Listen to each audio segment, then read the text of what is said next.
I grew up obviously going to this form of racing. As I got older, this car wasn't put together, wasn't ready to go to the racetrack. I didn't have a lot of knowledge with how to put one together and all the parts and pieces that were involved. So I did SCCA racing, which is like a road course style racing.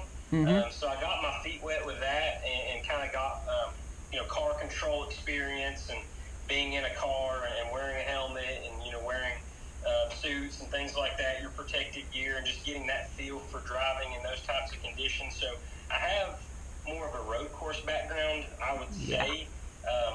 So when I transitioned over to this, it's a little bit more repetitive. You have to continually hit your marks every single lap and be smooth and consistent. But the overall G-forces that this car has, turn after turn after turn, it wears on you a lot quicker than I expected. So I tend to find myself, quote unquote, falling out of the seat a little bit more frequently than I did in my road course days. Because road courses, you kind of, you could get situated a little better between left and right hand turns, and sometimes you could slack off a little bit and still make good time in other areas of the track. But these cars, you've got to be on the ragged edge all the time.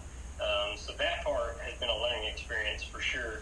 And then the heat too. In SCCA, I felt like, I don't know, maybe we didn't, but I felt like it wasn't quite as hot as these cars are. These cars run very, very warm, and that part really drains you too. So that's been a big adjustment for me. That's amazing. Do you think you could show us the inside of your car? Oh, absolutely. Yeah, let me see if we can put this down here. So let me try to flip this around. Yeah, so you can see a little bit of the cockpit here. We've got a full containment seat, the 5-point harness.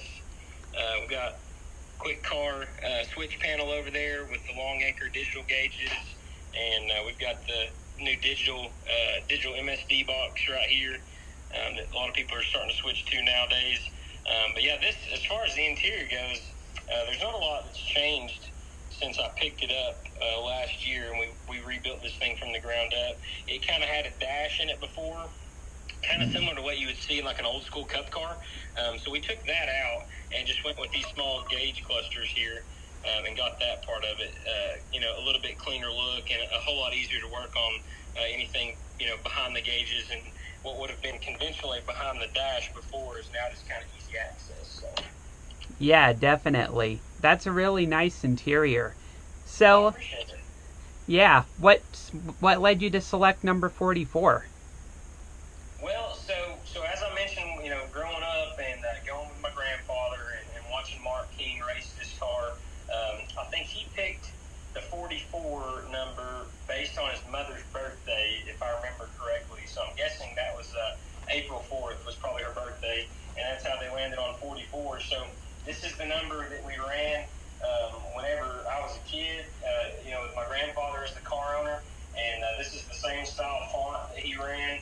We put a little bit of a twist on it for us this year, but I wanted to kind of keep that conventional 44, paint scheme, kind of orange and black, and the same font of our number, just as, pay tribute to my grandfather. He's not with us anymore, so this means a lot to me to kind of get the car back on track and run his number.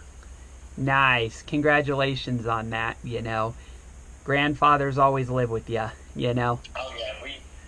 We carry him to the track with us every time we go, and I hope that he's smiling down, and I hope that he's proud of what we've been able to accomplish this year. We've had some good runs. Had a really good run the last time out on track. We were running fifth. We had fought our way up to fifth and passed a few cars, and I ended up making a mental error on my part, and ultimately got sent to the back where we finished ninth. But the car's got great speed, and I think we're getting closer and closer to running up front, on a weekly basis. It took me the first few races to just kind of get adjusted to this style of racing and this type of car, and so now we're actually we're becoming a lot quicker right as we unload and things like that. And if we could qualify a little better, we'd probably have some better results. My qualifying's not my strong suit, so I'm learning that I need to work on my qualifying a little bit so that the race comes a little easier.